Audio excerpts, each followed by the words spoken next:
Christmas minions, and welcome to unMadeGaming. We are here, and there we go. Okay, cool. We're here, and we're ready to play in our Patreon one-shots.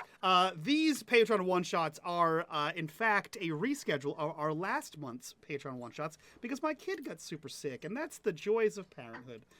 Here's everyone's favorite sound, or at least mine. All right.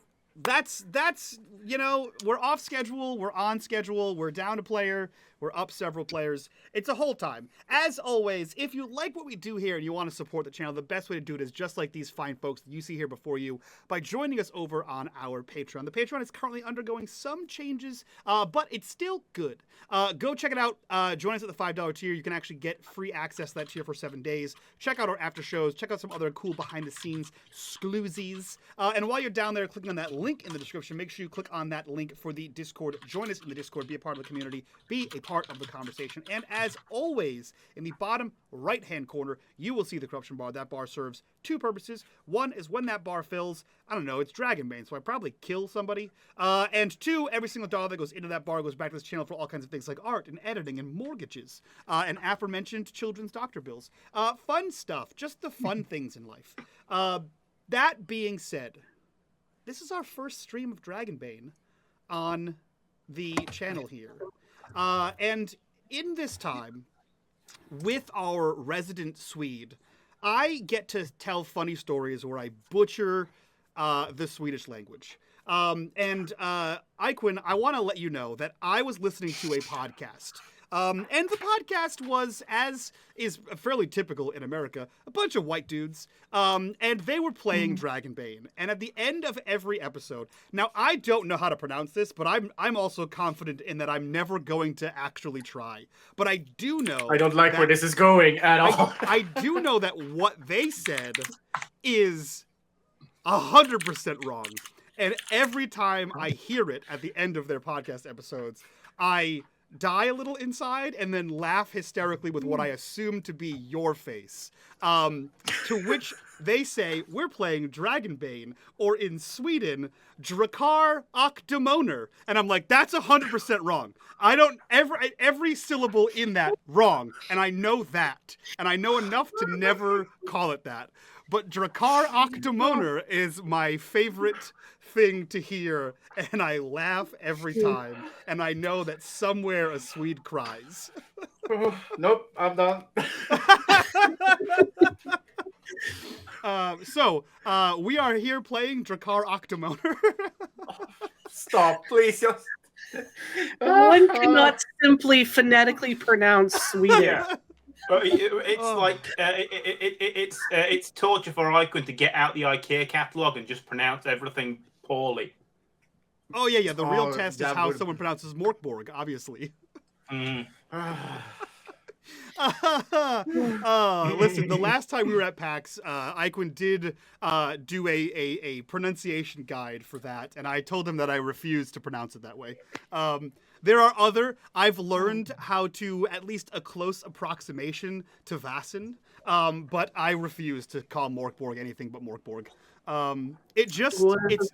Morkborg is one of those things that it sounds so much like the Muppets Swedish Chef that you can't say it any other way. You can't. Okay, well, Eichmann, how are you supposed to say it? Which one? Morkborg. Mörkborg. Yeah. G in Swedish can also be a J sound. So Borg is just a J sound in the end. And the O with dots is not an O, it's pronounced Ö. So it's Mörkborg. But it's written like the Swedish Chef. Morgenborg is 100%. It is. And I mean... They are their own worst. It sells. I mean, look at what you're doing. It sells. I understand why they did it. It's just incomprehensibly bad. I love it. And then I love how it makes you cry. Yeah. Only Swedes can roll their R's just the way they need to be rolled. Just the way Swedes roll their R's. Yeah. Exactly. No, yeah, my ex is American, and I've tried to teach him the rolling R's, and it's a hopeless endeavor. Yeah, like That's the thing we is can I roll took- ours, but we can roll ours North Americanly. I took Spanish for years. I can roll it in the Spanish style, but I can't. Swedish style is a completely different thing. Yeah. Okay. And Quebecois French, you don't roll R's in Quebecois French. Quebecois. That Yes, all Quebecois. aside, we are playing Dragonbane for the first time. Not only just the first time on the channel, I believe the first time for every single person here, minus Iquin, who technically back in the day played Drakkar Octomoner, the original one. I did, and you don't ever have to say it again. First edition. Yeah, First you don't have edition to keep Demoner. saying it, like, you can just not. For those of you who are unaware, Dragonbane is a sort of OSR, a sort of OG 80s style of gameplay, where the gameplay is less about the narrative that we are used to today, and more about the narrative that is, there is treasure in places, you don't have some, you want some, go get treasure. End of narrative. You have all chosen the life of adventure for some reason or another. Either fame and glory, either research, cool hats, whatever you have chosen as your reason for spelunking into deadly dungeons and risking hide and hair for sweet, sweet gold, copper, silver, and other cool things. That being said, you have all banded together and ventured out to what you believe to be the location of a place called Dolgrim's Forge. The legend of Dolgrim's Forge is that a master smith named Dolgrim forged arms and armor of great power in his halls. And while most of his work has passed into history and legend, there is some chance that there may be treasure yet unfound inside his dwarven halls. You have all ventured out here, and on your first foray, which makes you confident that you have found the correct place, you actually entered into a hillside, a small area open to the elements, high upon the face of a hill, where you entered in and you saw that there was 2 doors. One marked with the carving of a sword of titanic proportions, and the other a similarly sized shield. However, through any effort, you could not enter into this fortress. So after weeks and time away, you have found a secret cave entrance on the backside of the hill, where you have found a way to enter into this place. At the bottom of a rear side of a hill, hidden away by fallen trees and choked with wicked-looking brambles, is a cave mouth leading into the moist, dripping dark. Signs of heavy impact and large, out-of-place boulders signal this narrow tunnel as possibly being trapped. You all are at the entrance to this tunnel. You believe it to be the entrance, the secret back entrance to Dolgrim's Forge.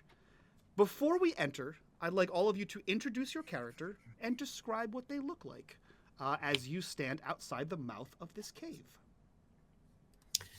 Well, I think taking point in this little moment is a wolfkin female. Her name is Skull Goodstretch Thornwick, and she has luscious fur, varying shades of brown, the lightest being around her face because she is actually old or elder, as she'd like to say.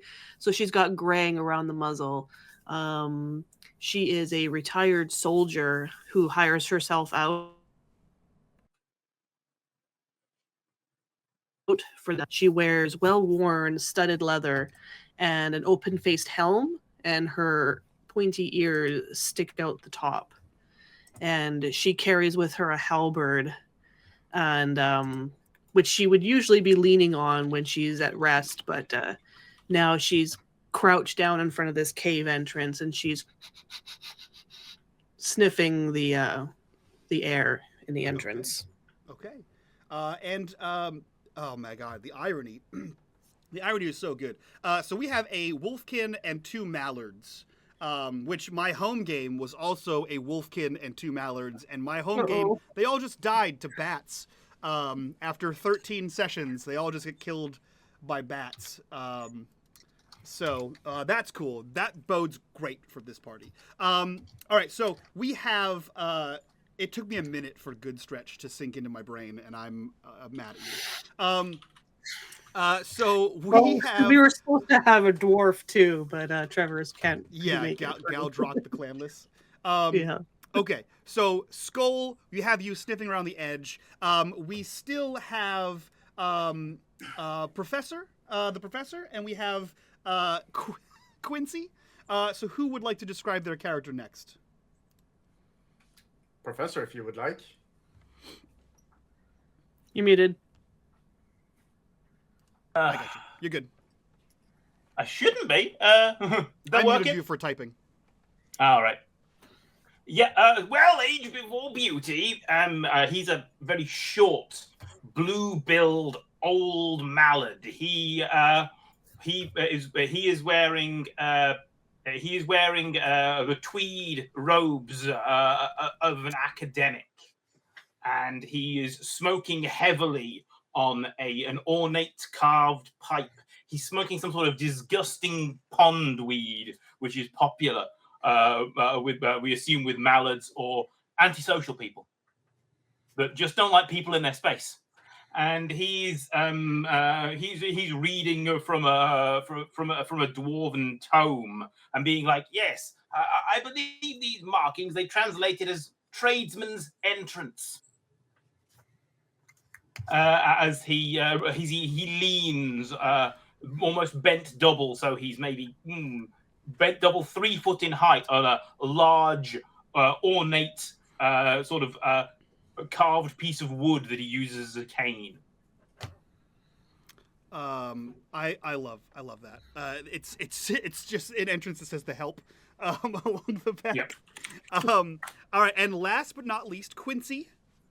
You can give your full name if you'd like. Well, yes. You see, mallard, once white, now more singed and soothed in coloration. A lot of leather, telling that he is an artisan in the metalworks.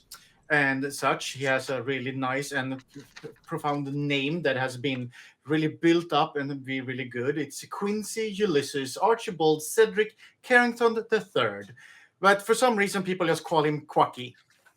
And he hasn't really figured that one out yet. His name is perfectly good, but so why would they use another name? But Quacky has somehow stuck. But it is Quincy Ulysses Archibald Cedric Carrington III. And he is he's kind of like not overly buff, but you can see that he's used to be working. He has this kind of working body, large muscles, like thick skin around the hands or whatever you call the mallards, wing, big handy things. And all is I will say, mallards and other wolfkin are fully anthropomorphized, except you do have duck feet. So very like a Daffy or a Donald duck. You have hands. It's very unclear if their hands are also wings, but yeah. Anyhow, that's not important. What is important is that he is also dragging a very nice, ornate-looking warhammer that has a duck bill on the opposite end for prying, and then has this sort of flat head end, where it's the business end towards those who stands in its way for said treasures. I'm hoping the flat end has duck feathers like a duck's bum. That would be Next one. Next one will be that one. Next one he builds. the next. Next time. All right, perfect. So for our players and our players only, you guys are here at this bing bing bing little area in the back. There is a map, but I didn't make an overlay for you viewers. You just get to play along with your imaginations. Suckers. Nerds. So you look into this tunnel. Skull, you are sniffing around here. Sniffspection, if you will. A sniffspection. Yeah. Go ahead and give me either a hunting or an awareness roll. Hunting or awareness. I will give an awareness because I didn't take any extra things in hunting. Okay. So silly me, awareness. So I'm just clicking the word awareness. Yay! Great. A 12 is higher than, a 9 is lower than a 12, which means you have succeeded. Sorry, I have to roll below that number that I have there. Correct. On my Yep, sheet. Your skill is a 12. You have to roll below a 12. So a 9 is below a 12. You have succeeded. Sweet. You sniff around at the entrance to this place, and you do in fact get a sense. Not that there is a trap. You just kind of have that as a seasoned veteran. This seems like a great place to place a trap, right? You, however, do smell a sort of pungent, like someone who lives in the outdoor, an unbathed person, and you can't shake the feeling that it is somehow related to the Nightkin. Nightkin is the kind of word for like Tolkien-esque orcs, Uruk, and goblin, all those kind of things. You think you smell people inside the cave, distant. It's a faint lingering, but you think you may not be the only people heading into this place. She sniffs and then like licks the air. Like, Nightkin have been through here. Perhaps the last fortnight. Oh, a very bad sign. Very bad sign indeed. Nah, as long as they don't come between us and the treasure, it will be fine. How do you guys approach? She takes her halberd and she sticks it into the entrance and she waves it around. Okay. You have placed your halberd into the giant stone hole, and you have shook it about. And she will jab it into the floor. Very hokey pokey style. You put your halberd in, put your halberd out, put your halberd in, you shake it about. Nothing happens. Just to make sure there's nothing there. There's no traps. That's how she tests for traps. You hokey pokey your halberd around the hole. Nothing happens as you do so. All right. So she's been hired to escort a professor and a artisan to this fabled forge. So she will take point and she will cautiously make her way in. You're muted. I sure am. Let me look at some character sheets here. You're trained in that. I'll allow for a roll there. You're also trained in that, and I'll allow for a roll there, and you are not. Cool. So, Ms. Goodstretch, and Quacky, go ahead and please make me a spot hidden check.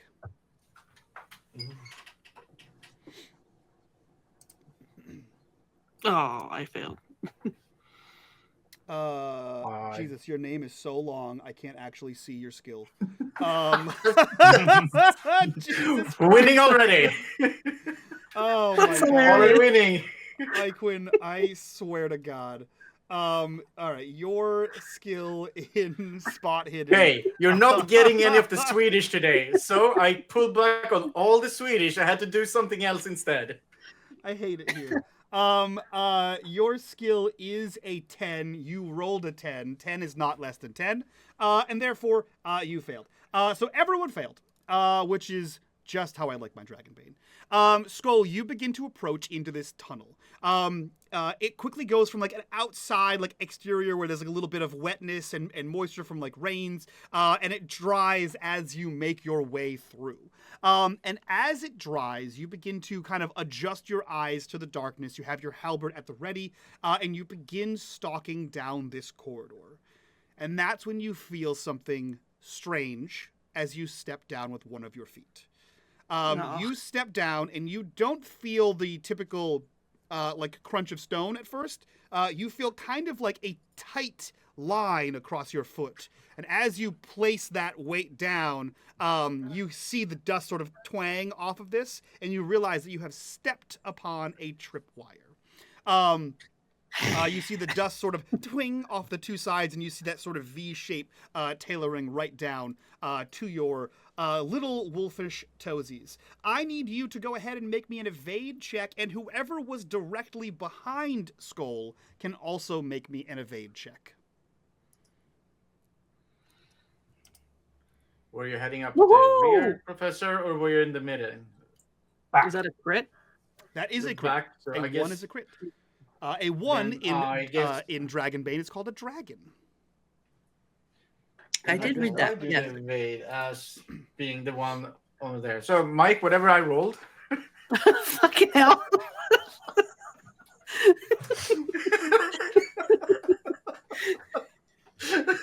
Oh, that's I sweet. swear to God, I'm gonna make your name smaller. You rolled a 6, so you did succeed. Okay, cool. So on a 6, I will let you fall back. Skull on a dragon, I will let you determine what direction you go. You step on this, and you begin to hear sand almost, quickly followed by like pebble, and then you realize that the ceiling above you is going to fall on top of you. You can either jump back with the mallards or jump forward to be on the other side of this pile. You think the pile will be climbable, like they'll be able to get over it, they won't be trapped on the other side. But what side do you want to be on? This will make some noise. Yeah, she's going to give a yip of surprise, and she's going to leap forward. Okay. Outstanding. You leap forward, avoiding 2d6 bludgeoning damage. As you leap forward, in deeper into the tunnel, the rocks collapse, dust kind of fills, choking the mallards. And as the dust settles, though short in stature, both Quincy and Ruddy are, you can see over the pile of fallen stone. The two of you can climb over this. It will just take you a little bit of time, if that is what you want to do. So this falls, dust settles. What are the three of you doing? This was a loud noise. Well, the dark things definitely know we're here now. Climb. Yeah, and as Skull will like dig, throwing the dirt between her bottom feet, and make their passage through a little easier. She will say, "We must make haste. That was very loud. It's going to carry throughout these corridors." Can I roll an awareness check to see if the rock fall has alerted anything? You may. Okay. I also can't see my rolls. God damn it. The two of you. How? We're winning! Mallard!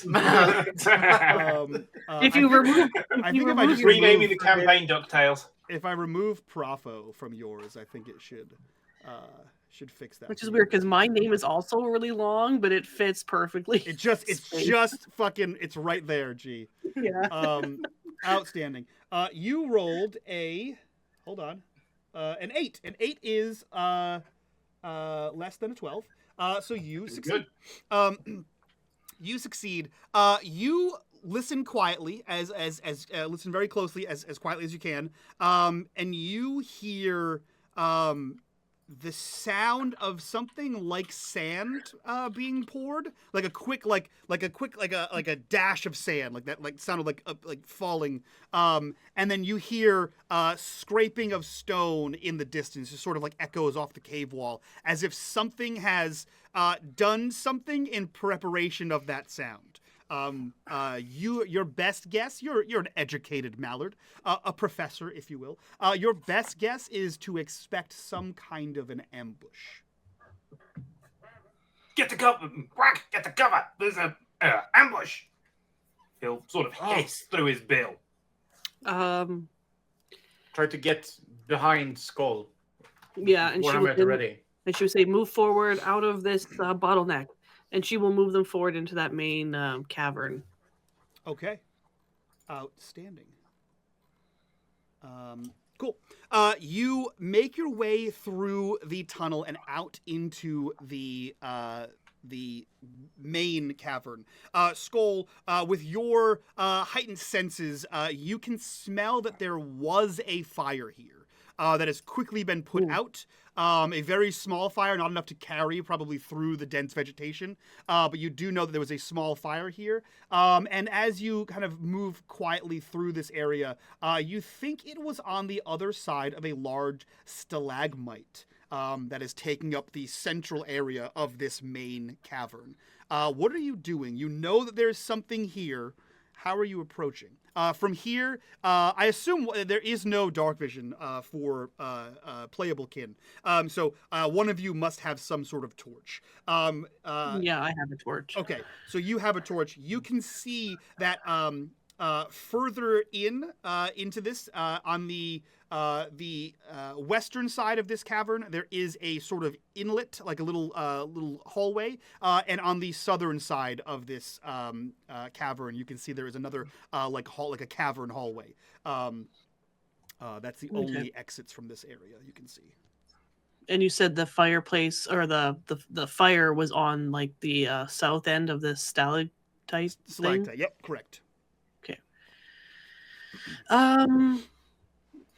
She's going to move as silently as she can towards where this fire pit is, and have a good sniff and see if she can pick up any individual sense. Go ahead and make me, I believe it's a sneak check. A sneaking. And I believe you have a boon on that. And it seems as though that did it roll? It did roll. Yeah. Outstanding. Yep. It did actually roll. Oh, wow. Great roll. You rolled a 2 and a 1. So the 2 is what remains on a Bane. A Bane is like disadvantage. A boon is like advantage. And unlike our semi-related friend, Dungeons & Dragons, you can get a double or a triple Bane or boon. They can keep stacking up. Okay. So, that being said, you sneak your way over, and you can see on the other side of the stalactite that there is a very small, maybe like the size of like a dinner plate, a very small fire that was there. You see that there are bones scattered around that look roughly, to your eyes, the size of like sheep's ribs. And you see that there is a pile of sand on top of the where the fire was, quickly dousing the fire. You kind of give a listen, and if you'd like, go ahead and roll me an awareness. I would like to roll an awareness. Failed. 18 fails on a 12, and what you would have heard was the direction the attack was coming from. However, you do not, in fact, hear that, and what will happen is I am going to roll.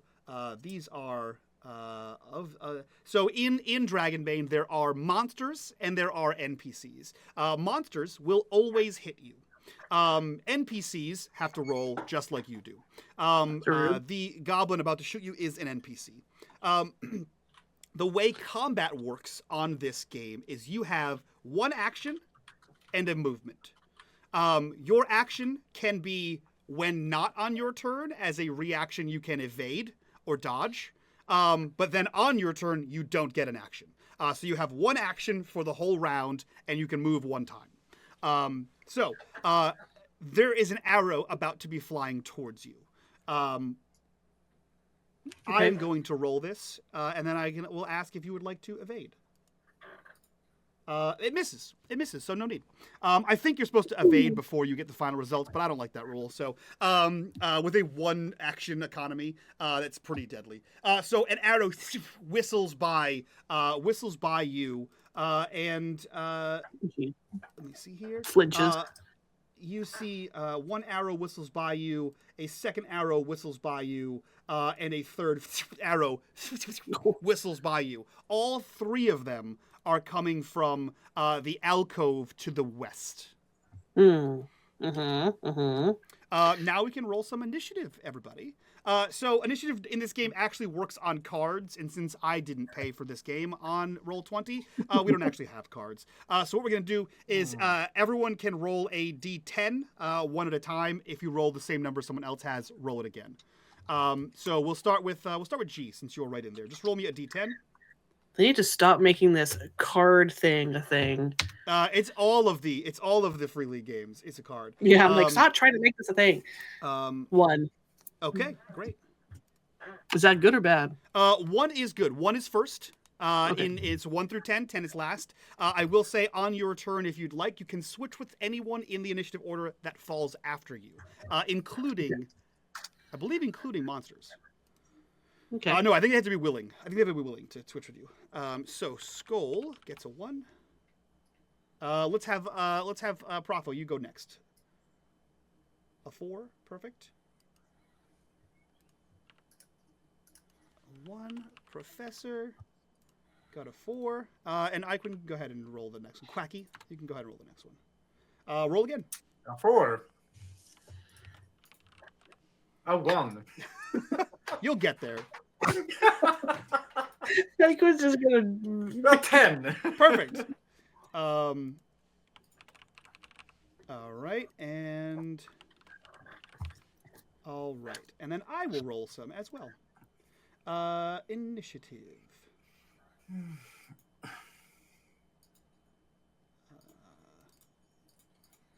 Cool. D10 and a D10. Great. So the warrior goes on 7, and the scouts go on 3.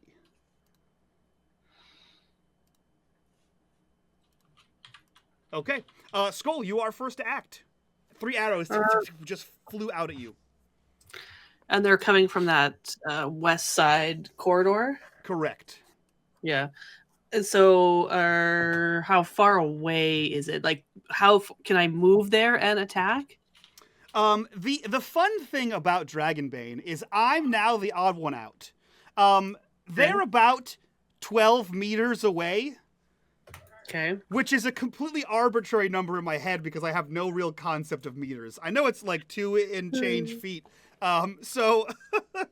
Well, I'm just thinking like, because there's the chat can't see the map, but every square could be like 5 feet or whatever. Every square is 2 meters. Every square is 2 meters. If you look at your character sheet, there should be an area that says your speed, your movement, which you of course did not write on your actual character sheet. Yes, I did. Where? Movement 15. I don't see that. It says next to movement. I'm looking right at it. Damage D4, damage bonus D4. Oh, there's also a spot on the top of your character sheet. So you have 15 meters that you can move. They are 12 meters away. So yes, you can get to them. Oh, sweet. So she will, she kind of gives like a snarl and a growl, and her hackles go up, and she charges at the closest night, whatever you called them. Night creature. Goblins. Goblins. Yeah. Yeah, go for it. So for you to attack as our first attacker, you're using your halberd, which I believe would be under the spear category. So go ahead and roll spears. That is a hit. So now in the bottom, I already shot, so I'm not going to dodge. On the bottom of your character sheet, you see the halberd down there, your actual weapon. Click on your weapon. It should roll damage for you. Okay. Oh, that's cool. You can actually it does it all. Fancy schmancy. Why is yours a... Interesting. Okay. Cool. So you rolled, you succeeded, and you rolled 8 damage. Jesus Christ, 8 damage. They will take a -1 because they have armor. They are armored. And you almost cleave this goblin in twain. You do 7 points of damage to this goblin, burying your halberd deep within its like ribs and side. You think your halberd actually might have stopped cutting all the way through because it hit spine. And you see the goblin sort of like tweak, and one arm starts going like he's pulling a string. But it might. She's like, "Oh, not again!" And she just kind of wiggles the halberd to try and lift it up a little off. bit, shake him off. Like, get off, get off, get off. This scout is going to scream as a free action, and I'm gonna say, being wedged in a halberd, he is going to attempt to pull himself off with an acrobatics roll. It's a bold move, and fail horribly. He fails. So he is stuck on the end of your sword. The another one leaps backwards, shooting at you with a bow. With a success there on its bow, you will take. I forgot I can click the bow. You will take 7 points of damage minus any of your armor. Okay, so I have 3 armor, so that's 4. So I just mark it off. Whoopsie doodle. Yep, you just uncheck the little dots on your hit points at the bottom. The other one throws down his short bow and draws his short sword, and he's holding it with 2 hands at you, and he is shakily saying something in gobbledygook, and that will be his action. So from there, it is the good professor. You see that Skull has skewered a goblin on the end of her kebab stick, and there are 2 other goblins around in her area. What would you like to do, Professor? Close ground with them. Can this be an acrobatics roll? What's your Mr. Professor, sir, what is your movement speed? Your movement speed is 2. Unfortunately, you get to move 1 square per turn. Yeah. So you can, as your action, run and move double your movement speed to a total of 4 squares. Here's what I'll say: Were you near the stalactite where Skull was, or were you still near the entrance to the cavern? He'd moved up towards cover, towards where the stalactites and the campfire were. Okay. So the stalactite and the campfire is roughly 12 meters from where Skull is now. You have closed the distance, moving 4 meters. Still a bit to go. Do you So have... he's gonna he'll draw his sword from the ornate stick of duck motifs, and it's a vicious looking little short sword. Love it. That brings us to another goblin who charges out of the southern passage. This goblin has 10 movement speed and sees a mallard wielding a sword. So he is going to charge out of that passage towards the mallard with the sword, and he's going to attempt to do the same thing that Skull did, I think. Makes sense. He has a big old nasty spear, and he's going to attack with said spear. He rolls a 19, which does not beat a 12. That is a failure on his part. You run up. He comes out and he jams a spear at you, Professor. But you are too quick on your webbed little feet, and you dodge out of the way of that. Which brings us to Quincy. Quincy, where were you and what are you doing? Well, I said I was trying to get behind Skull, so I guess I am where Skull began before she took it around. And my movement is 8, so I should be able to close the distance to at least some goblin somewhere, I think. You can absolutely close it to the goblin that just came out at Professor Quaxon. Yeah, I mean, you attack one duck, you attack all ducks. I've learned that from the Mighty Ducks movie. Absolutely. So I'm going to go for that goblin, and I'm going to Warhammer it good. I hope, maybe. Hell yeah. Let's try it. Let's I go. learned that from the Mighty Ducks. Whatever I rolled, Mike, you tell me what happened. You rolled a 5 out of 14, which is a success, for 9 points of damage. Hell What's yeah. with mallards? The Goblin Warrior does have 2 armor, so he is also going to take 7 points of damage.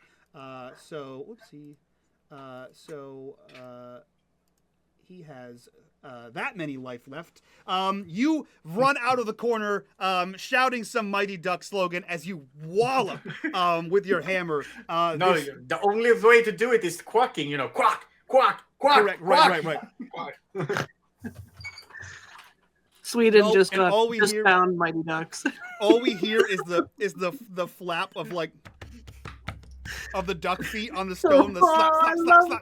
I love duck feet. Slap. Quack. Wham!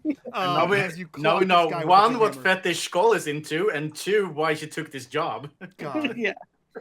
All right. That fortunately brings Oh. us back to the top. Skull, you have skewered a goblin. There are 2 more near you, and you can hear that your fine feathered friends are being attacked behind you. What do you do? So this goblin is still alive. He is still alive. Okay. Well, I'm gonna try finishing him off. Okay, I guess. go for it. Nothing left to do but to do it. Fuck! How Uh, could I eight- miss? He's stuck on my blade. 18 misses. That was Wow. a smack of damage, though. A crazy amount of damage. Okay, Holy here's what shit. I will say. In this game, because it is a free league game, there are still pushes. You cannot push a demon, you cannot push a dragon, meaning a 20 or a 1. Not that you would want to push a 1, but you can't. You can push a normal a skill roll. And to do so, to re-roll, what you would do is at the top of your character sheet, if you so choose, at the top of your character sheet, you would check one of the conditions: exhausted, sickly, dazed, angry, scared, or disheartened, underneath your core attributes. Now, what that does is any skill that uses that core attribute will now be rolled at a Bane. What I will tell you is the only roll that uses Constitution is if you are dying. If you are rolling death saves, that is the only roll that uses Constitution. So don't use con. You can. None of your skills apply to Con unless you're dead. Unless you're, like, actively dying. Mm. So don't die. So don't die. Yeah. Yes. Just don't die and we'll be all good. So if you'd like to push, you may do so. You may check a condition and re-roll that ability. I think I will be disheartened Okay. because this is my trusty halberd, Yeah. and you're stuck on it. So You've gone and got it. You was too powerful with the initial strike. You've gone and got it stuck in a rock or something like that. yeah, and I will re-roll. There we go. Hell yeah. 2 beats of 14. 13 points of damage. No need for any calculations. How do you kill this goblin? I think she, like a dog with a toy, she literally shakes it to death, but because she's trying to get it off the halberd, and she's like, and then the spine just goes, it just goes. Yeah, you shake it enough, and it's sort of like as if the halberd were serrated, and as you're shaking it to get it off, you just see the halberd slowly cutting through the spine, and then it just like sloughs off in 2 different directions as you have severed this scout in half. Outstanding. These scouts are up, so one of them still has its short bow. It attacks you, 5 beats of 12, 5 points of damage for you, minus, of course, your armor. The other one has a short sword, and he rolls a 17 out of 10. Does not hit. He misses. He misses terribly. So one of them hits you for a total of 5 minus armor. That is them. Professor Quaxum, you have a spear wielding goblin warrior on you, but you also have Quincy Carrington there with a massive hammer ready to crush some skulls. What are you doing, Professor? Oh, thank you, dear boy. He will say as he charges at one of the foes with short sword drawn. Go for it. So you're gonna roll swords on your. Actually, Yeah. on the bottom of your sheet, you can just click on short Just sword. It click does it. all the rolls for you. 8 beats a 12, 9 points of damage. It has 2 armor, still taking 7. Describe to me how you kill this goblin. He'll just aim for a weak point in the armor and cut its throat. Hell fucking yes. You see it drop to the ground. Its spear rolls out of its hand, and you just see blood sort of soaking the ground around it. That brings us to its turn. It dies as a full action. Quincy, you are up. I believe you have enough movement speed to make it to where Skull is. If by so I'm just gonna look at the professor and like, yeah, professor, good work. Let's quack these mother effers up, and he's gonna run away and just come up and swing down heavy on the other one. So there is one with a bow, one with a sword. Which one do you want to swing on? Let's go with the one with the sword. Okay, go for it. Yeah, I'm gonna quack you up good. 11 beats a 14, 9 points of damage, minus their one armor. You quack him up good, and what you see is as you kind of run up there, there's almost like a little bit of like a hollow-boned bird little leap in the air as you drive the hammer down, and you hear a sickening crunch as you hit this goblin on the top of the head, and you watch its head sort of sink down to where its shoulders are, and then a little bit further. And what you would expect is the body to like sort of recoil back to normal, almost like a spring, and it doesn't. And for some reason, this goblin with a sword, his chin is now probably towards its sternum, and it's still sort of toddling around, not quite dead, or just not sure if it's actually dead yet. It's not looking good, is what I'll say. All right, that brings us to Quincy. See, that's how you do it. Skull, quack him up. Quack him up. That is Quincy's turn. Skull, it is up to you. You think that this goblin is going to go through a lifetime of trauma from here on out. No, she's gonna put it out of its misery. Okay. The only way ahead. she knows how. Go ahead and roll. Yeah, when he says like, "Oh, Skull, quack him up," she just gives like a chuff, like a huff, and she come on, get out of there. And then she's just going to like swing around and try and take him out. 8 beats to 14, 9 points of damage. How do you take him out? She just she just chops his head off. So given the last description, you go to chop his head off, and at the last second recalculate because his head is now several inches shorter from where it should be. And where you actually swing is like right below shoulder, like armpit level. And to cleave its head off, you actually cleave its shoulders from its body. It flops to the ground. Blood sprays everywhere. Still a lifetime of trauma, just a short lifetime. Just a short lifetime of trauma. A little lifetime of trauma. For sure. You hear what you can only assume to be a slew of expletives, whether in rage or fear, coming from the final goblin over here, as it considers what few moments it has left of its life.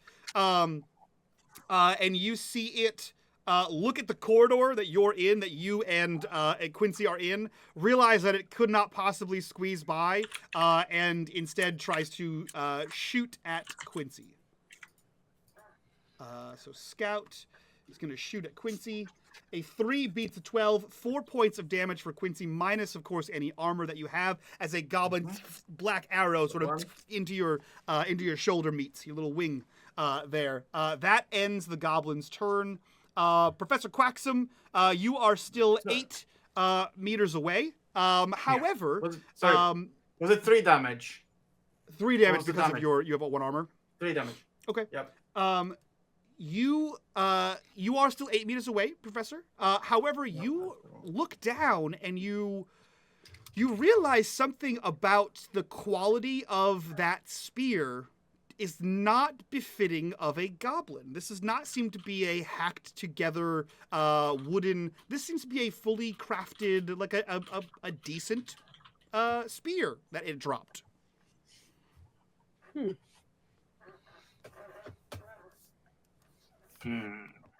Curious.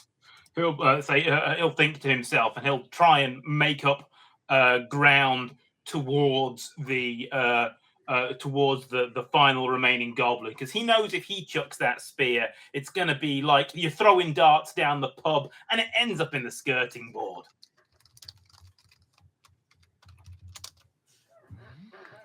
You're muted. What are you going to do with your turn? Are you going to examine that? No, he'll make up ground to where Skull is close to the final goblin, and try and take cover as best he can. Okay, you can absolutely do that. That brings us past Professor, the warrior's dead, Quincy. What would you like to do? Last goblin, does it look like Skull and perhaps the professor got this? Is it like damaged? Or this goblin is undamaged. Problem? Undamaged? Now quack that. We're gonna go in and help the flock. Gonna hear the flop flop flop flop flop flop flop flop. Quack you! And some Warhammer time. I just assume I can reach it since it seems to be in close proximity. Yeah, it was in close range to Skull. It was probably like 4 meters away. Yeah, quack that! So here's the thing: 10 points of damage minus 1 for their armor is still 9 points of damage, which is its total health. Quincy, how do you kill this goblin?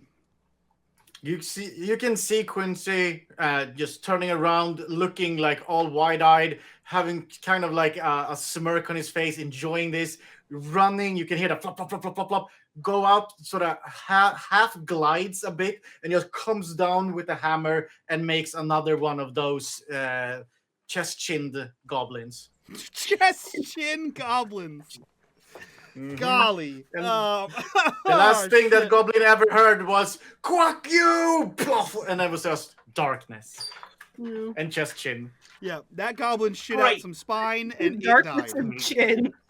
Hashtag chest chin goblin. Oh my goodness. Great quack. When will they learn that this isn't the duckling kiddie pond? True, Professor. So true. You, I will say Skull and Quincy and Professor, you are relatively close enough. You see that in this room, where the 3 dead goblins are, in this little alcove, is a bit of a treasure stash. Tucked away into the side caves where the goblins have appeared to amass a not small pile of rubbish and trash, but also of treasure and coins. Again, we don't have the treasure deck of cards, so what I'm going to have all of you do is each of you roll me a d6. I have tables of treasure for you. So each of you roll me a d6. That will determine which table I have you roll on. A 6. 6. Just so you know, I also have my weaknesses. I cannot resist well-crafted items. Just as a general note. Okay. Kleptomaniac over here, but he calls it archaeology. Are you both? I need the nice looking things. I'm an artisan. I need to improve my craft by taking all other good crafts and nurture them. So both of you roll me a 6 as well. A d6, please. Oh, sorry. Yes. A 2 6 there we go. and a 1. And a 1. Okay. Everyone, you can also roll me a d20. 12. Okay. 5. So a 6 and a 12. You find interesting. G, go ahead and roll me another d6, please. A 5. You find a full set of studded leather. Ooh. Let's see here. Is there a spot on here for treasure? I don't know. Profo, 2 and a 17. A 2 and a 17. You can go ahead and roll me 2d6. That is the number of gold coins you find, Profo. And for our Quincy, you rolled a 5 and a... sorry, a 1 and a 5. A 1 and a 5. 1 and a 5. You can go ahead and roll me 4d6, Quincy. Ooh, 4d6. You have 14. found 140 copper coins. Profo, you have found a chalice that is worth 11 gold coins. And Skull, you have found said... Studded leather? Studded leather. Yes. Okay. I say, are either of you any good with spears? He'll kick up this spear with his flipper into his hand and hand it to Quincy for appraisal. What do you make of this? It looks like nothing a goblin has made. Is it dwarven, perhaps? I want to look over and appraise the spear from my artisan education as a master blacksmith. Quincy, you can go ahead and let me see here. Do you need to roll anything for your master blacksmith stuff? It's more like I can give boons to shit. It seems like making them sharp and stuff. Gotcha. I don't think they technically I don't have like a praise thing for him. I don't have any reason why not to. So you don't know the legend lore behind this. This is not a spear of goblin make. This is a spear of great quality. This is something that you would want, Quincy. This is something of great quality. This is of Dwarven forge. This is of Dwarven make. Given that you are in Dolgrim's Forge, a famed legendary Dwarven artisan, maybe, perhaps, this was forged by Dolgrim himself. But you know that this is a incredibly well forged spear. Go ahead. I'm gonna give you a boon for this roll. Go ahead and roll me. What do I want you to roll? Go ahead and roll me. I'm gonna go with. I think I'm gonna go with awareness on this. Okay. I'll let you pick awareness or spot hidden. How do you make boons in Roll20? Do you do anything, or do you just click it as normal? I think you. Hold on. Okay. I don't know that there is an actual button for a boon. I can just click it if you want to. Worst case, just roll it twice. Just click it twice. Okay. I click it, and there is like a re-rolling thing. That's on the the bottom re-roll to take a condition. Oh, okay. Well, just click it twice then. So 19 and 20. Well, I gave you a boon, so it is the lower number. So unfortunately, Yeah. no experience pip for you. You look this thing over. High quality spear. I will tell you right off the bat that this spear does a D10 of damage. So that's what I'll tell you right there. There are markings on this that are, of Dwarvish script. Somebody who is good at languages can roll languages to see if they can understand the script. Yeah, I'm in for a penny. Go for it. A 4 Nice. beats a 12. A 4 beats 12, and you have unlocked the magic of this. Written in the Dwarvish script is the name Bloodwind. You also see that there is an activation command on this. And through some careful study of your scholarly ways and sourcing a couple of books that you may have, you know that not only is this a powerfully crafted dwarven, masterwork craft, if you throw this spear, utter the command word, upon utterance of the command word, this spear will eject itself from wherever it was lodged, including a body, and return back to the wielder's hand. If, however, you have stuck this into something living, a D10 damage on entry, another D6 on exit when you call it back to you. So you can throw this thing, say the command word, it sucks itself out of the body and back to your hand for extra damage. This is Bloodwind. I say, Professor, Skull. I mean, it's a well, very, very well-made spear. It's excellent make. Must be dwarven craft. It's certainly not goblin. and as you guys are oogling over this, Skull is just giving it a sniff. I say, Skull, are you adept with spears? I know you wield a halberd. Oh yes, oh yes. Perhaps this, perhaps ranged will be of use to us. She will. he'll- She'll take it and she will put it on her person. And he'll will explain notice- what the word is. You will notice that Quarky is very reluctant to give it away, like looking at it longingly. You kind of have to, like, snap it out of his hands, like, take care of it. It's Very, okay. very well made. Very, the craftsmanship, and he sort of drags his finger along the runes, the writing in it, and it's like, the craftsmanship is exquisite.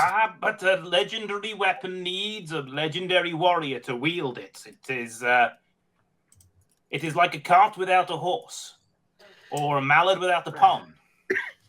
I do understand. It's just such a fine workmanship. I'm sure Well, it's more to be found. Quacky, when we get out of here, you can keep it. I would be very honored, and I will make sure to use all the knowledge I can gain from this delightful craftsmanship in making even better weapons. And is the chalice? There's nothing. The chalice, Rudy will show to everyone, and he's like, "This will fetch 11, perhaps 12 gold," and we split it 3 ways.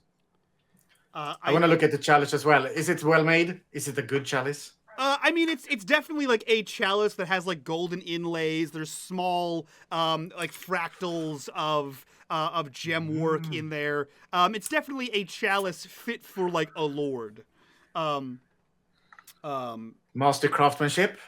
Definitely well crafted, for sure. See, Professor, I could carry that chalice for you. It's also very, such a good, exquisite craftsmanship. Fine, boy, but 3 and 6. Thank you. Yes, of course, yes, obviously. And he will sort of look at every nook and cranny of that chalice and examine all the craftsmanship on it. I imagine there is a klepto. I've already stolen it. we see This we is just see one of receiving those stolen like goods. we see one of those like cartoon thought bubbles where we see like Quincy's like looking at the spear, looking at the thing, and then we just see Quincy in like his artisan's like blacksmith as he's like like taking them apart, breaking them into pieces, trying to figure out how they work, destroying priceless artifacts. I'm making it better. Yes, of course. Players, since you have been asking, there are a couple of ways of healing, most of which are not available to you. However, there is what is the equivalent to a short rest. This is called a stretch rest. It takes about 15 minutes. You can heal a D6 worth of hit points, or a D6 worth of hit points, or 2d6 worth of hit points if somebody successfully rolls a healing check on you. However, the person rolling the healing check cannot then also heal themselves. That's cool. I'm absolutely fine. Can I roll a healing check for each of them, or you can roll a healing check for one.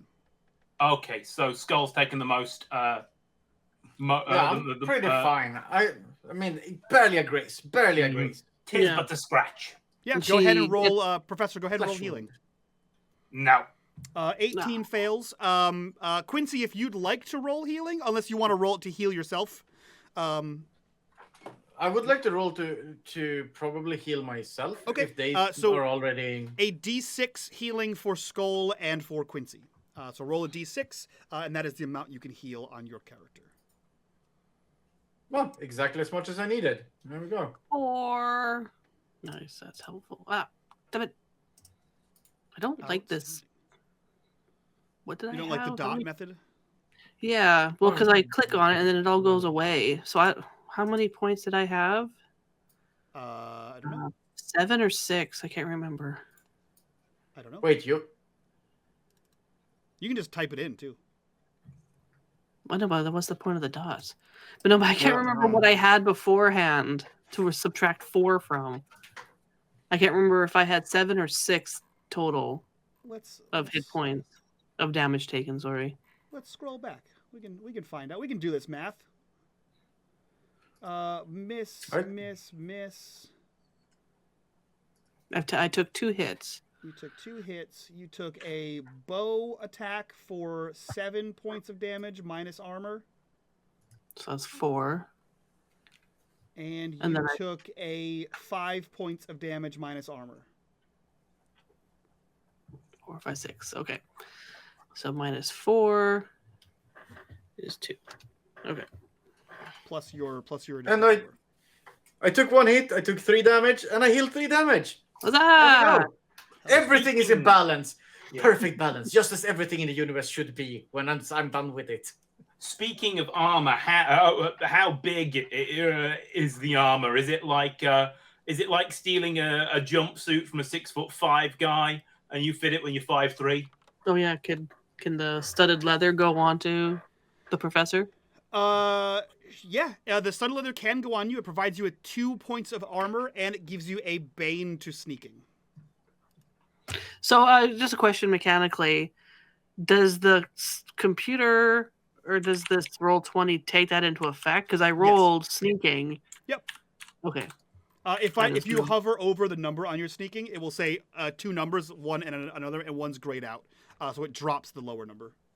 Okay. This would be awesome if I knew how to put it on the character sheet, but only on the bottom, on the actual piece of armor, put 2 on the actual piece of armor, and then you can write studded leather next to it. That was not intuitive. It sure was not, but I clicked everywhere and I found it myself, and I was really proud. Yes, it took me forever to figure it out. So, cool. So you have some studded leather. You have collected all of your ill-gotten gains as you slaughtered your way through a goblin camping trip. You see that the area in which you have found the treasure and trash does not extend beyond that. You do know there is a further path to the south. Did you say a goblin camping trip? What? Who would say that's? Why would they shoot at us if they're just on a good old camping trip? Because they were hunters. Obviously. We thought they were hunters. This was just goblin Boy Scouts that we murdered. I don't know, because goblins were chilling in a cavern, and they set up a trap in case anyone came upon them. You set their trap off, and then you came sniffing around their campfire, and they were like, "Oh, scatter, boys!" And then they shot at us. Don't gaslight me. They were members of the National Bow Association. You notice that all of the 3 goblin scouts, the ones with the bows and arrows, have a sash that says Goblin Corps across it, and they were scouts in training. The warrior with the spear was obviously the scout master, and they were on a Goblin Scouts trip.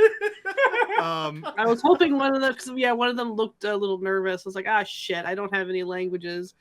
Well, you see that the one with the warrior has a hat on that's very indicative of the scoutmaster hat. You do see a pathway to the south. Do you press on, or do you take the gains you have and the life you have left and return to town? I'm assuming the Sir Quaxalot here wants to continue. Sir, that could be either one. That could be either person. The professor and Sir Quaxalot. Man, stop making us sound like we should star in a kid's book. It is a kid's book about slaughtering goblins. This adventure's so fun. Us treasure, really nicely crafted items. There might be more in there. I say we press on. Skull, you have done an excellent job protecting us and making us find these really nicely crafted items. Do I have to mark off stretch on the rest? Yes. Oh, it rolls it for you. Oh, Oh, it apparently does. I can't even see what the. It was a 4, so it worked out. Nice. So, Mike, how much is is 3 gold, 6 silver a massive amount of coin? 3 gold. So, in my experience with the players I've had at my table, gold is nothing to shake a stick at. Most things, like I think a backpack, which is very useful for carrying items, costs like 2 gold. But most weapons cost like silver. So like, and I think like almost all like basic adventuring gear is in the copper territory. So having an 11 gold worth chalice is definitely nothing to shake a stick at. I think you could almost buy like a dog with 11 gold. I forget how much that costs, but gold is high, and it's 10. So it's 10 copper equals 1 silver, 10 silver equals 1 gold. Cool. So you guys begin to press on. Is that what I am? Yeah, Yep. I mean, there's no harm checking out the next room. There's no telling what we can learn. We haven't even found the forge yet, but See? That's what I'm saying. That is true. That is true. You make your way down the southern corridor, and before long, your torchlight skull hits an area that is blocked by rubbish and detritus. There are stones, scraps of like perhaps other adventurers, bones, things just sort of piled up as if to block the way. And you see that at the top of the area that like almost goes to the ceiling, you do see that there are thick, viscous, ropey webs. To proceed any further, you'll have to clear away this debris. spiders. The viscous debris or the fallen debris? All of the you'll need to clear enough debris away to get over the pile. Okay. And are we on this other side of this spot right here? You are on the goblin side. So you are So on we're this over side. Over there? This is where the goblin fight took place. Yeah. This is the tunnel with the debris. Oh, I thought we were like. You are trying to get into this room here. Okay. We'll start digging it out. Okay. I have another torch if you think that the spider webs are flammable. Could burn them Yeah, away. that's what I was thinking too. Sure. I'll start with that if you dig. I think your digging is better and mine I can burn. Now, we all know what we've all played games where we've burned spider webs. We know what that looks like. The important question here is, I think, for Skull, do you widen your stance and sort of squat down and just sort of dig through the back legs? Yeah. Okay, perfect. Yeah. That's what we all wanted. So together, Skull and Quincy, through burning and proper digging technique, you clear away the debris enough so that the three of you can squeeze over the top. As you clear away the debris at the top of this pile, you do see that the cavern you are looking into is covered in these webs. Yeah. This appears to be the lair of some spider. It's gonna get my I say we fur all burn it out. sticky. No, we burn it out before you even touch it. That's how we do it. You dig under what and lower it us down, and I'll burn above us. See, teamwork makes dream work. Of course, teamwork. Okay, so can we burn this web? Are you headed gonna down the try. other side of the debris pile? What's I mean, the I'm trying to ground? burn. look like? The I'm ground trying is to ground. burn It's the covered. closest. I'm trying to burn the closest spider web to test it out before we venture way too far.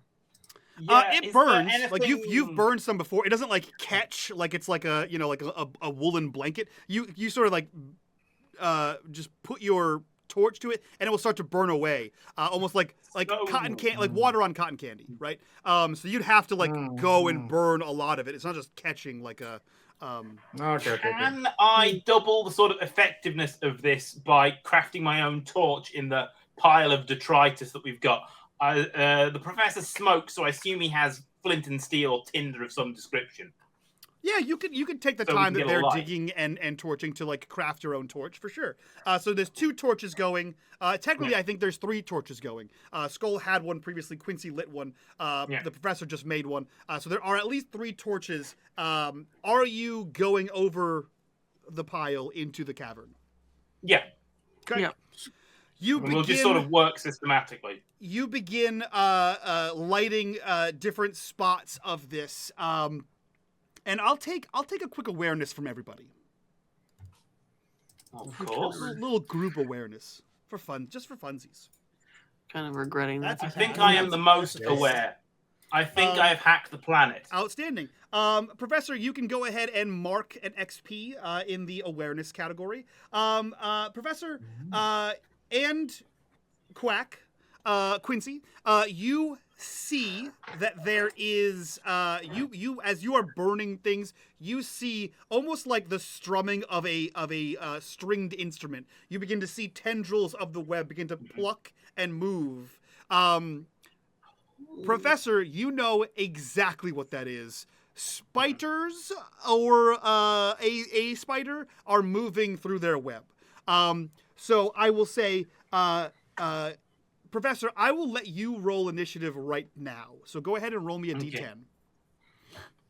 Great Quack! The spider's coming! Yeah, something's 10. happening.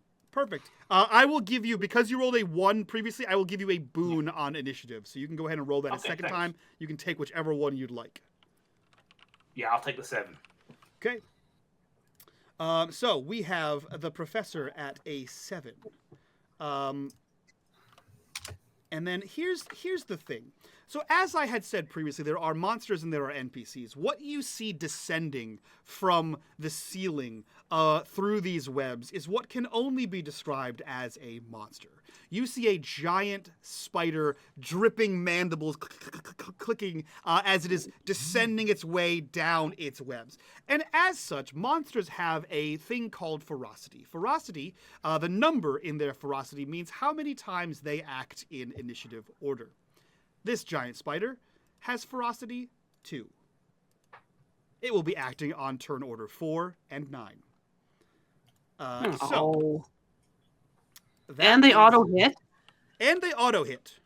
That's disgusting. Jesus. Isn't it? Isn't it? Whose rule is this? Who made this rule? Blame the Swedes.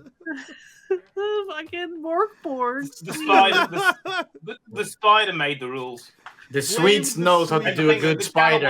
The spider now. See? Swedish spiders. Australia, up yours. So here's what's going to happen. The spider is going to descend and attack. Professor, you know what's happening, and you look up just as it attacks.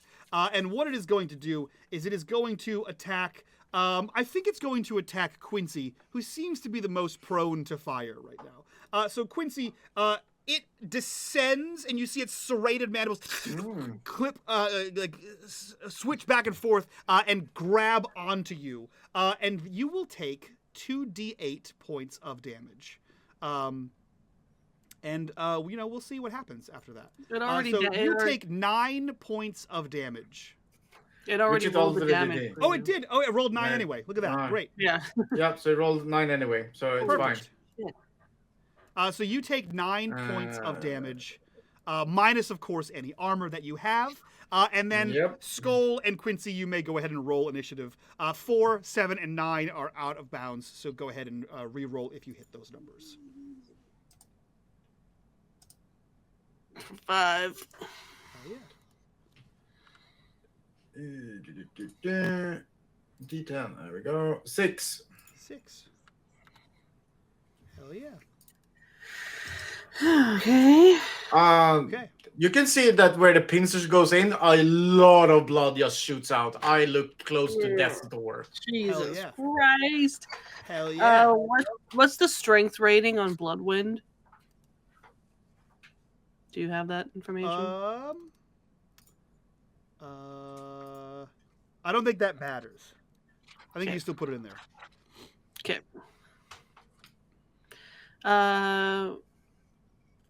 I'm gonna throw Bloodwind. Go for it. Might as well play with the toys that we have, right? You know? Yeah. A 5 beats a 14. 8 points of damage is nothing to shake a stick at. It has no armor, so that goes down to this number. Do I get my recall on the same action? Yeah, or? can G say abracadabra as a free action? Important. Yes, Sweet. you may. Just go ahead and roll. Quack it up! Quack it up good! Yeah. Or do you have to yell the dwarven for I believe in fairies? Yeah. 4. 4 more points of damage. Okay. Outstanding. Good hit, Skull. 12 points of damage. Yeah, so she just winds up and goes, what? And yeah, and then whatever the command word was, she calls it back and she just catches it In her mouth. in a slow motion. Like a frisbee. Oh yeah. If only we'd given her a murder frisbee. Like, yeah. Like, That's exactly what she does. Yeah. Quincy, you can bleed as a free action, but what do you want to do as your primary attack? Take this, you quacker! And I'm gonna warhammer it. Hell yeah. Try to get it good. It's very hard to hit something when you're bleeding out. Oh my god. It is a struggle. However, as a reminder, you can re-roll if you want to take a condition. No, I'll trust in my companions to fix this. Okay. Somehow. Okay, I'll take that. Professor, you are up next. All of you attack in order before. So while it's distracted by the big wolf lady who's damaged it a lot, the professor will strike at it exactly where the spear left it and just like poke around in there with the sword. Okay, Try to go do for as it. much damage as humanly possible and twist. Go for it. Where Magoo. is? No. Oh no. It's too gross in there. It is too gross in there. But on short sword and on a demon, you can go ahead and mark that as a failure. And Where do I hit that? click on the little diamond next to it, the same way you mark XP. All right, cool. That would be. So a 20 and a 1 are marked the exact same way? Yeah. All right, yeah, it automatically did it. Okay.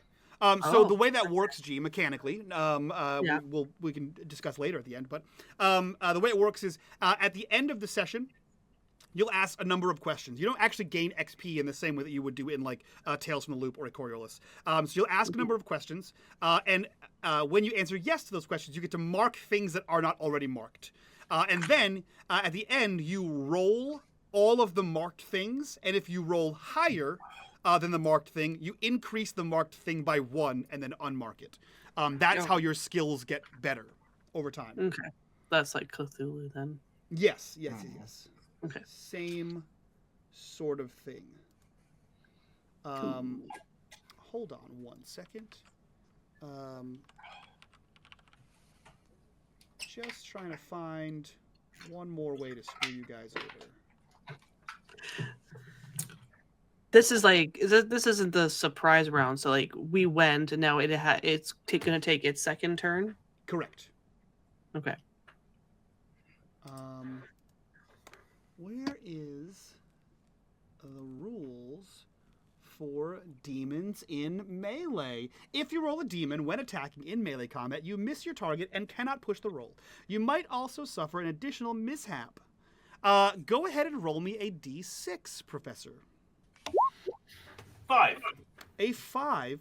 You slam your weapon into something hard, the ground, and damage it. Any use of the weapon gets a bane until it is repaired by an artisan, which fortunately enough, you do have one. So you have a bane on it? future rolls with that sword. You have one for about one more round if you don't take and tank. Yeah, right. Because I can tank more. All right, cool. That is the sorry, that's not the end of the round. This guy's gonna go, and what's fun about this is all of his attacks are a random roll table. So I'm just gonna go ahead and roll a d6 and leave it up to fate to see what happens to you. A number two. The famished spider lunges at the player character. We'll say the one who did the most damage, frantically attacking with its multitude of hairy, barbed legs. Oh, I lied. All players within 2 meters, which is all of you, since you're all in melee range. Actually, except for Skull, you are not in melee range. So just the ducks. Take D8 piercing damage. Everyone except for Skull, go ahead and take 3 piercing damage, of course, minus your armor.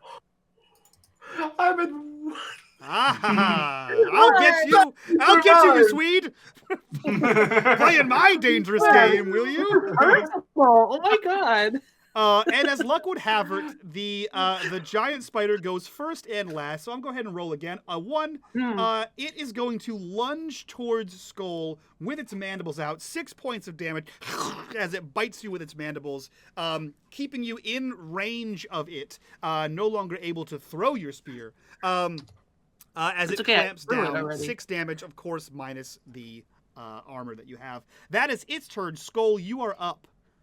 What's up? Yeah, she barks and snarls at him, and foaming at the mouth, and she will lunge at it with her halberd. Go for it. 14 2 beats 14, 13 points of damage. It has no armor. No, it's going to 13. take all 13 to the face. Right to its body. Right to its body. A lot of damage as it comes out. Outstanding moves. body blocks it. Quincy. Hack its quacking legs off! Quincy. What? Quincy, blood is flowing freely from your body. In holes you didn't have but 5 minutes ago. What do you want to do with your turn? Let's see. Cry? No. We're gonna get mad. We're gonna have the red mist now. Yeah, don't get angry. So Get I- even. Time to get dangerous. I'm gonna use the ill-tempered one. So it cost me 3 willpower, and you can activate this ability, no action, when making a skill roll. I guess warhammering it is a skill roll. It because is a it's skill hammer roll. skill. Yeah, and it's not intelligence because you don't hammer with brains. You also become angry if you're not already. This ability cannot be used to roll against blah blah blah. So do I do it first and then check angry, or how does it No, you check angry now. I check angry now and then okay. Good. So then I get a boon on the stuff. Okay. So with my last breath, just seeing red, I'm just gonna scream at it, quack, and slam it as hard as I can. Hopefully, Instead of actually quacking, you say quack. Yeah, I don't quack. I just say quack. Oh, you just hit it. Go. Yeah. Go just ahead. is good enough, but I can roll again. Go ahead and roll again. This time, just roll hammers on your skills.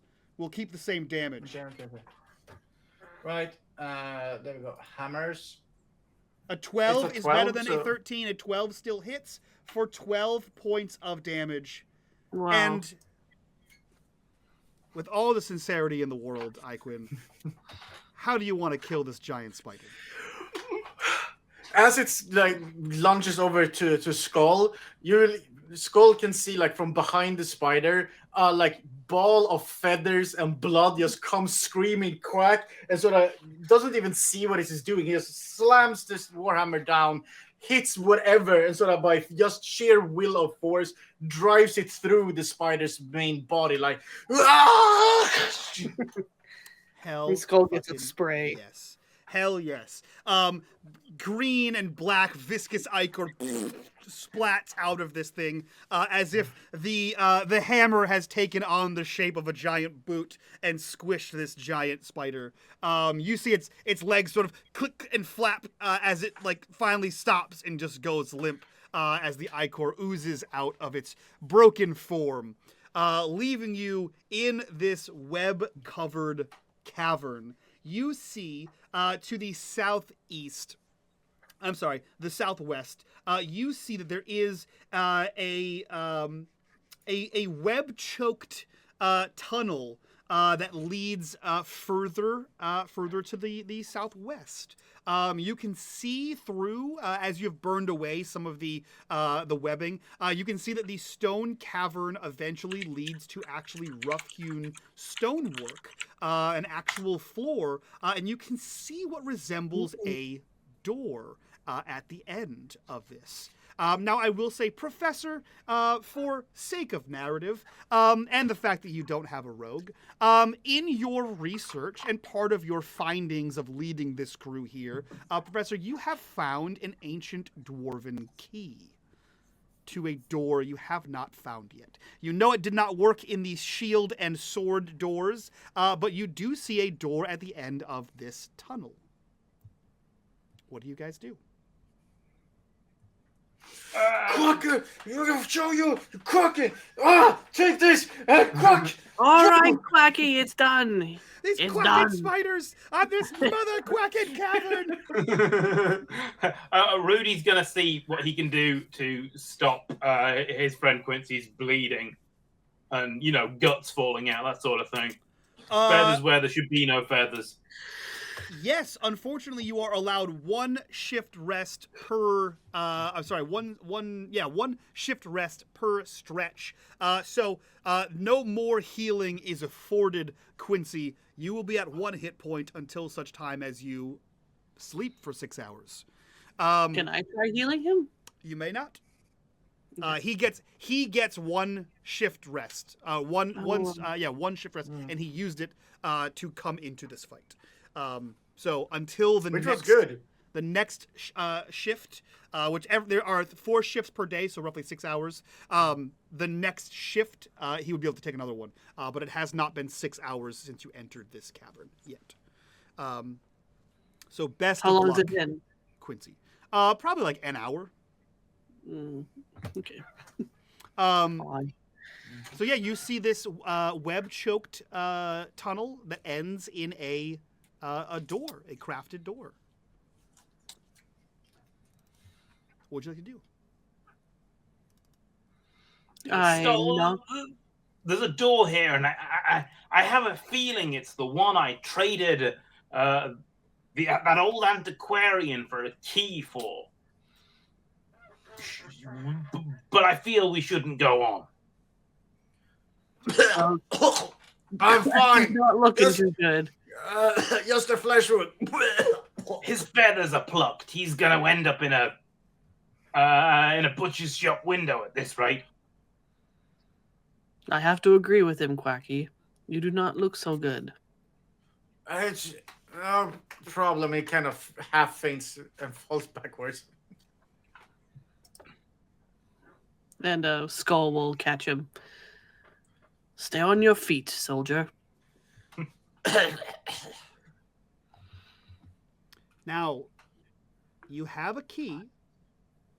There is a door. And you are alive to fight another day. You could press on. You could return to town.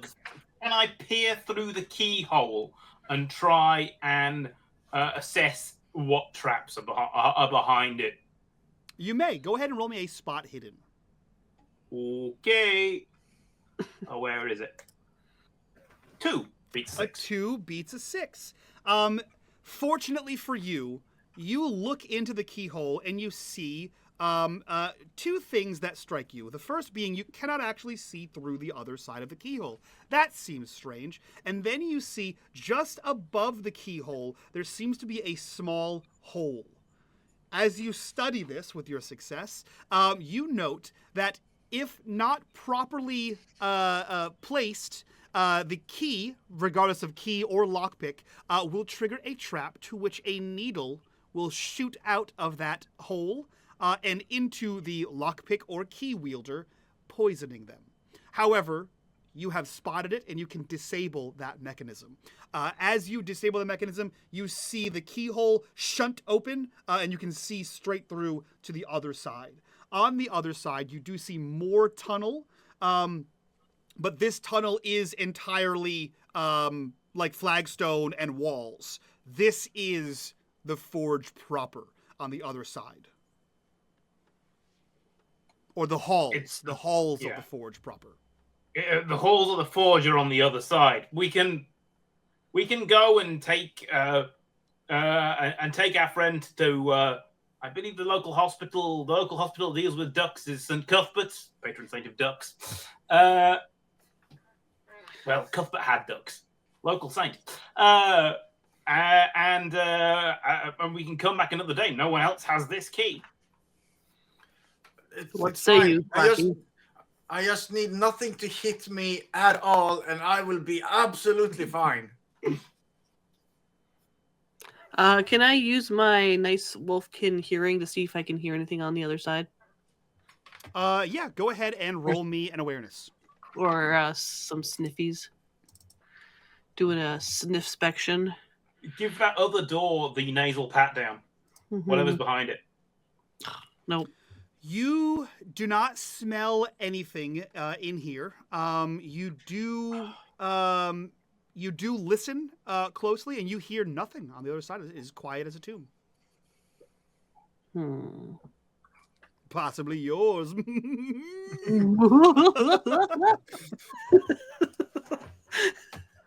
I'm a child.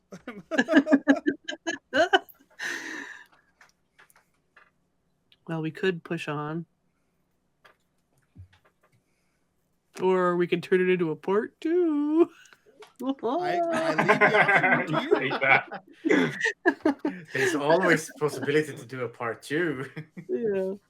No, I don't know. There's I mean, always Porky the option is for an the- anthology. Anthologies just happen sometimes, you know. The natural More often part than of not is the gaming. problem. It is. It's a Natural very part. natural part of the game. Quirky has said he's not gonna let the rest of the party down. Also, he looks like shit. Like blood, guts, whatever, all in the wrong places. Yeah, that spider fucked you up. Somewhere.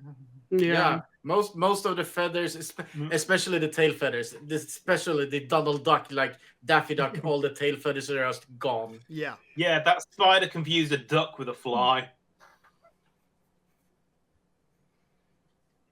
I'll be good. No problem.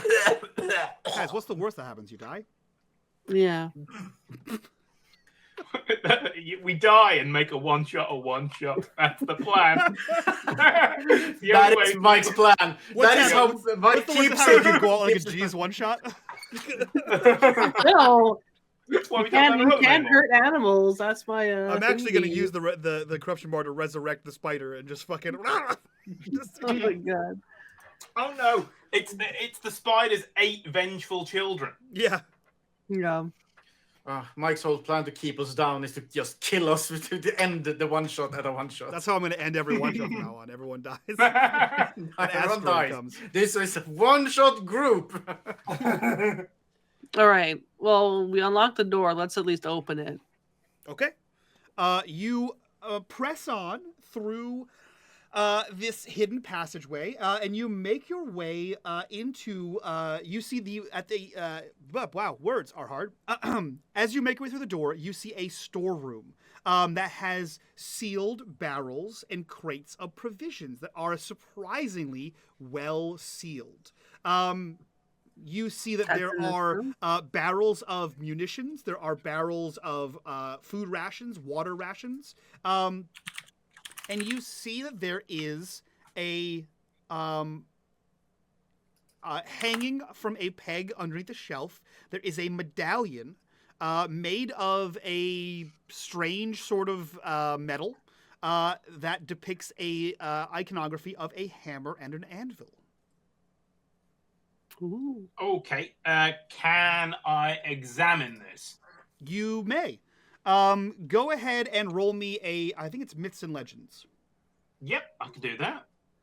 Not well, but I can do that. A 13, 13 out of 12, fails. not happening. What I will say is that you have seen this symbology in a lot of dwarven script. This leads you to believe this is, a dwarven forge. Mm-hmm. Quincy, if you would like to roll me an awareness, you can. I will, because I if will it's give well you a made and boon good. to this awareness as well. Ooh. I Ooh. needed that boon. Oh, fuck. Technically speaking, you had a bane because you checked off intelligence, and awareness is an intelligence-based skill. Oh, right. However, the boon and the bane cancel each other out. Again, another however, your first roll was 2 nat 20s. So regardless of bane or boon, your first roll was a nat 20. Means you just don't learn any new information, but you can check off awareness as your XP. double nat 20. What a time. I don't know. I think I might have popped. I have no idea about any of this medallion. Can I roll something? No. No. Nope. Each of them had a special reason why they could roll. You see that there is, again, food, ammunitions, water in here. There are torches. There are rations if you were to need to restock upon them. There are arrows in here if you needed those as well. But that is all that's in here. You see there's a flight of stairs that leads up to another door. You seem to be in like a cellar. Okay. She will move up to that other door. Okay. And check it. Go ahead and roll me an awareness. Can I check for traps? On the door, go ahead and roll me spot hidden. Okay.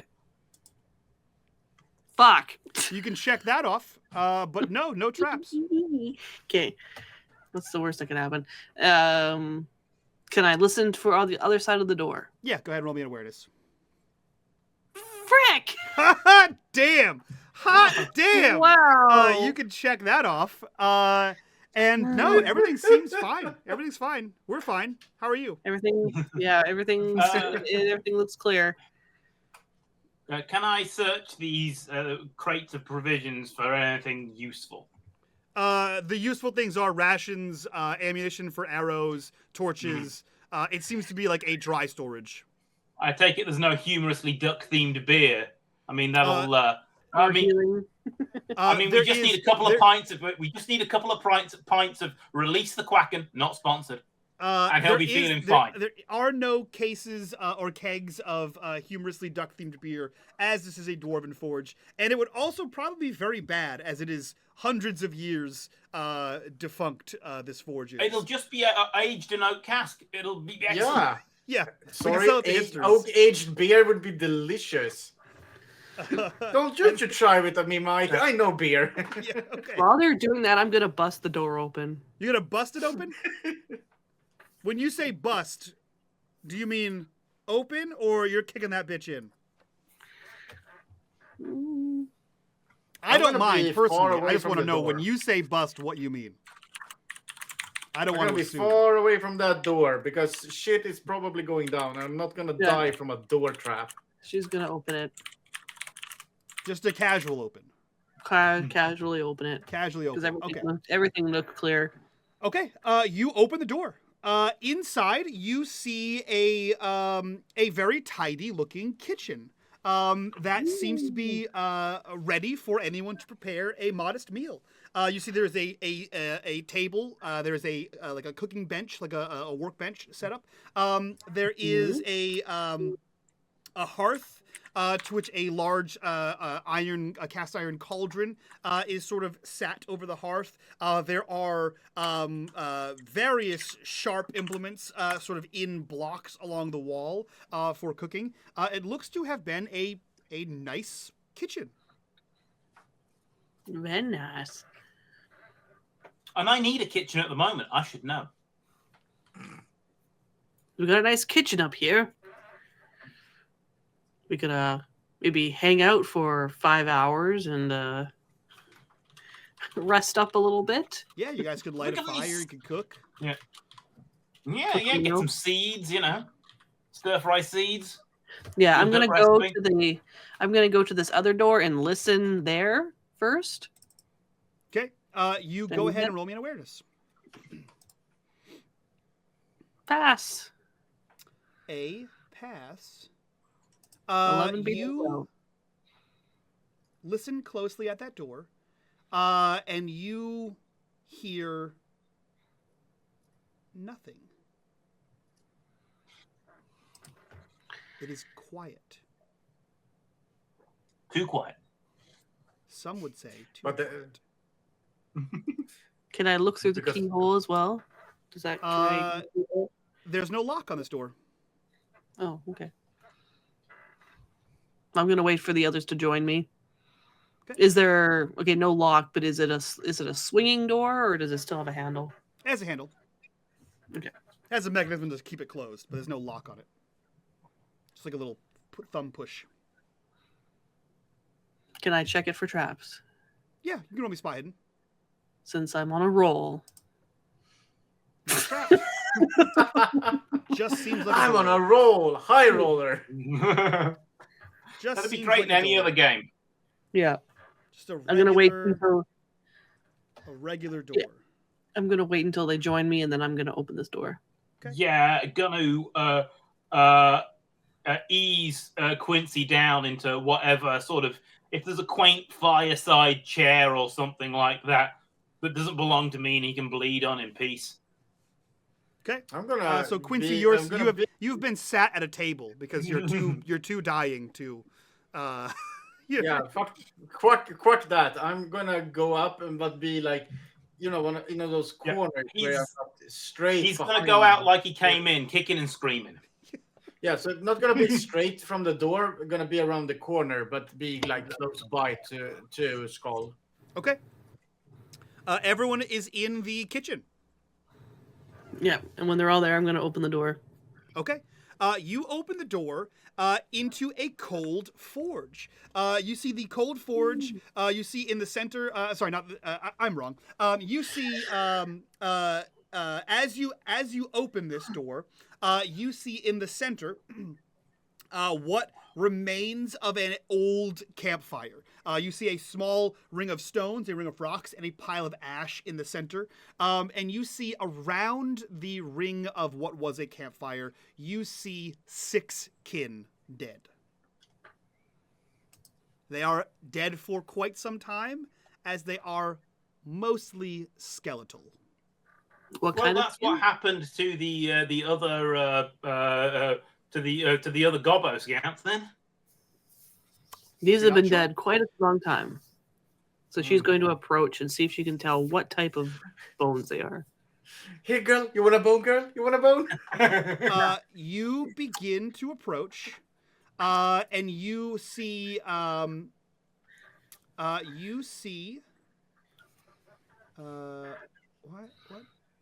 cool. Okay. You begin to approach, and you see that there is a wolfkin.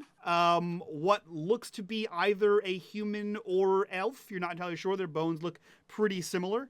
So you see 2 things that are probably either a human or an elf. You see 1 thing that is a halfling, and another that is a mallard.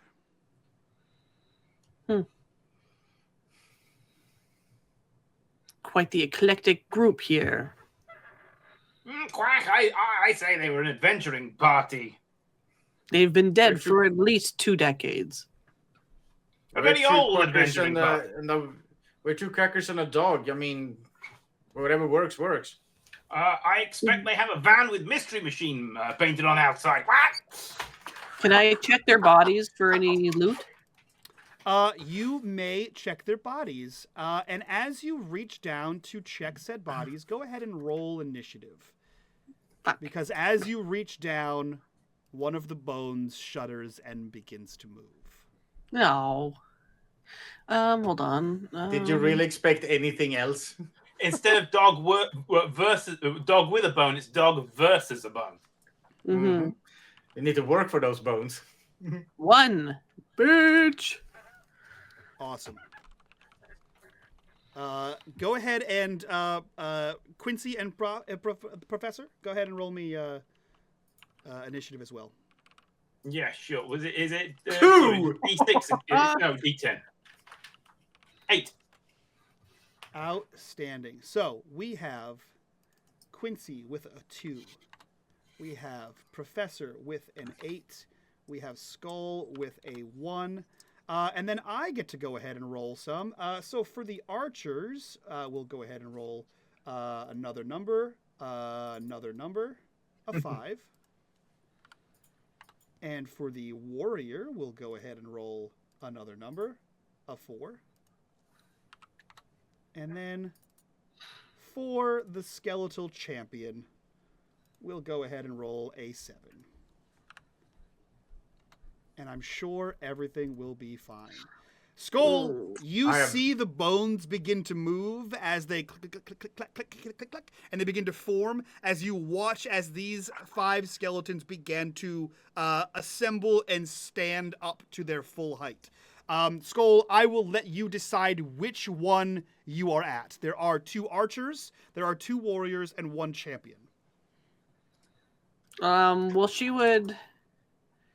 Normally, I'd say I would just take out the champion first, but I don't know where position they were in, so... Whatever you want. So the champion has a long sword. You could have spotted that a little bit away. The warriors both have short swords, and the archers both have bows. Okay, then I will go for the champion. Okay, go for it.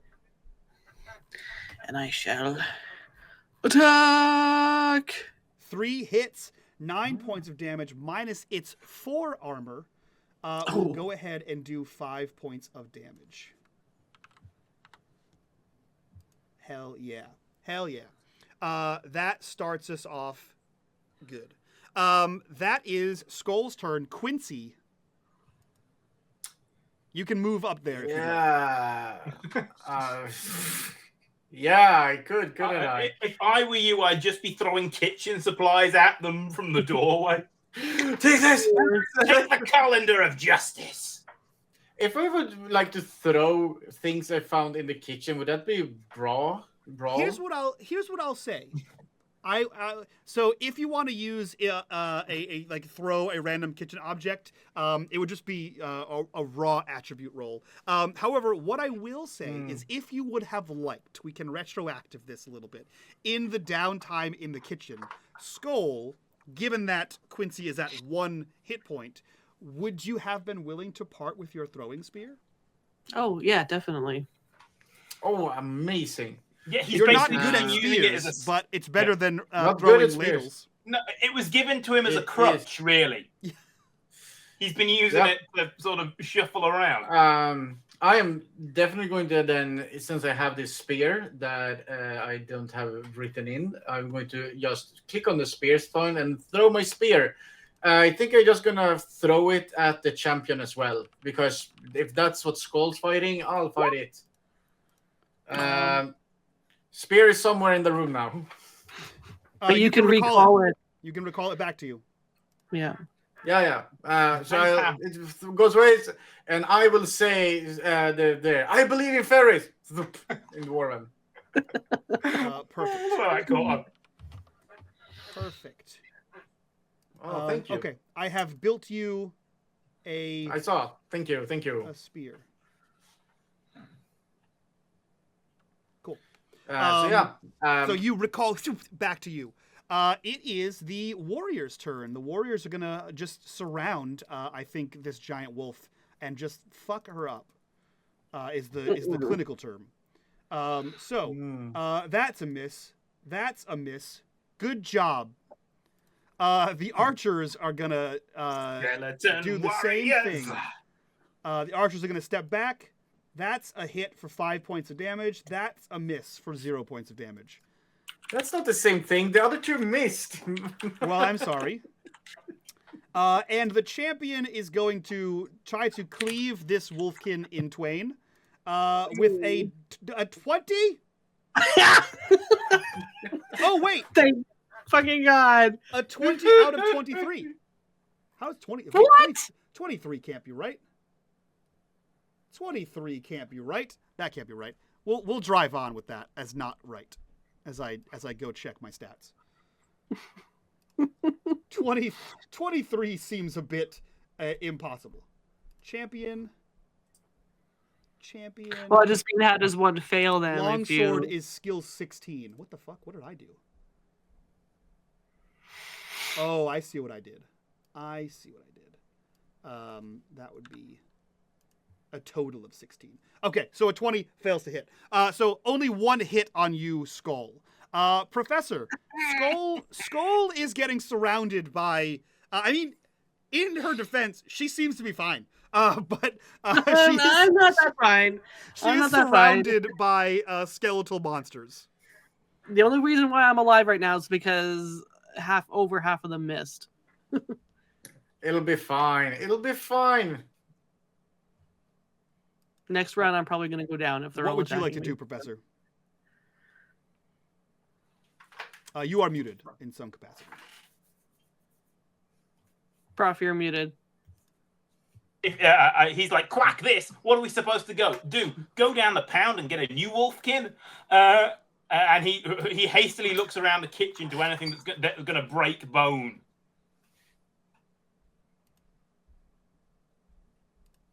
Like if there's a meat, if there's like a there's like meat there's like tenderizer or mallets, something. there's like mallets and shit. Yeah, he's gonna go in, sword in one hand, mallet in the other, like dual wield straight into the back of the first guy that shows up.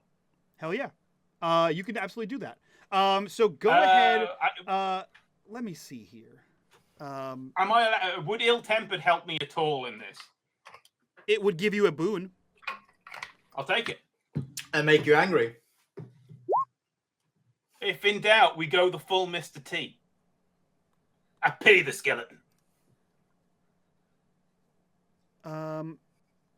Go ahead. Let me see here. Because there is a fun that I did not expect us to get to. There is a fun little improvised weapons chart in this game, and let's see. I think Big Stick is probably one of those, which we can improvise for a. I just need to find the improvised weapons. Because improvised weapons, I believe they like auto hit. Dragonbane.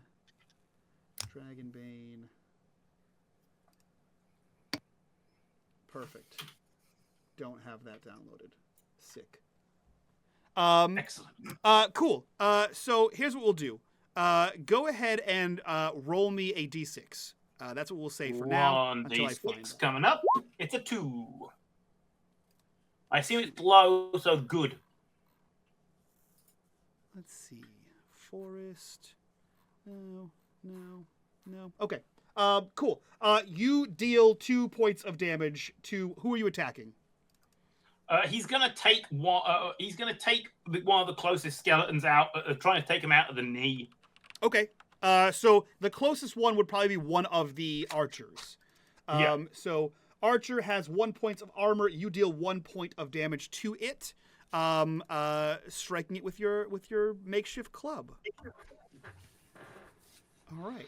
In the meantime, I will find the actual rules just so we can pull those up and use them in the future. All right. That is the professor's turn. Back to the top of the order. Skull, you are surrounded by a bunch of sword-wielding maniacs. What do you want to do? Well, I'm going to attack the champion again. Okay. Yeah. Oh, I missed. Are you though? And I can't. Are you? I can't push it. You should be able to push. Don't see why not. Yeah, there's no push button, I think. Let me see. What does this do? I can like the red dots highlight. I don't know what that means. Yeah, I think that's a broken macro for the game. Oh. Go ahead and you can re-roll. If you have to check one of the boxes, one of your conditions if you'd like to re-roll. I'll take scared. Because this is not looking very good for me. Hit with 19 points 19 damage. Holy shit. Oh. I think Let's that's max go. damage. Scared is a great way to be for you. All right, so 19 points of damage minus its 4 armor is still 15 points of damage. Nearly killing it. Nearly killing it. You just sort of what you realize, I think, is you like swing at this thing and miss, and then you recalibrate and you just sort of smash it with the haft of the shaft of the halberd, and that seems to do a lot of like bone breaking damage. And so you absolutely do that. And fuck this thing up. That being said, Quincy, it is your turn. What do you want to do? Quack all these squawking skeletons and throw it. I'm gonna use ill-tempered again and just burn another 3 of my willpowers, and I'm already angry, so. And roll with a boon and trying to throw the spear at was it the champion that the champion. The champion is almost dead, yeah. Yeah, let's go. Bloodwind, go! And that's a 2 beats a 7. No.